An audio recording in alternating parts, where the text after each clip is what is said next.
வணக்கம். நான் உங்க அடுத்த சுந்தர். என்னன்னு பாத்தீங்கன்னா, இப்போ நம்ம ஜிமெயில் மாதிரி ஜோகோ என்ன நம்ம வாட்ஸ்அப் மாதிரி அரசையும் ஸ்டார்ட் பண்ணார்ல, அவரு ஆக்சுவலி ஃபேமிலி ப்ராப்ளத்துல பொண்டாட்டிக்கு டைவர்ஸ்க்கு 15,000 கோடி கொடுக்க சொல்லியிருக்காங்க. டைவர்ஸ்க்கு ஜீவனாம்சமா பாத்துக்கோங்க.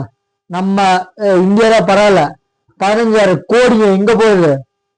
ஜீவனாம்சமா 15,000 கோடி கொடுக்க சொல்லியிருக்காங்க. யாரு?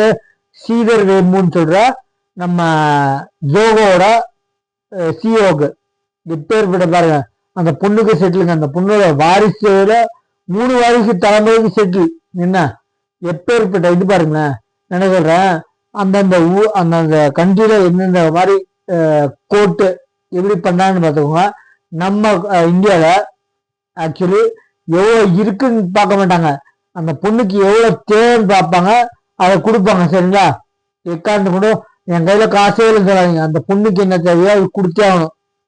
ஒன்னே சொல்லுவாங்க, நான் சம்பாதிக்க சம்பாரிச்சா மட்டும் இல்லைங்க, சம்பாதிக்கிறீங்க இல்ல, ஃபர்ஸ்ட் அந்த பொண்ணுக்கு என்ன தேவையோ அதுக்கான கொடுத்தே ஆகணும். சரிங்களா?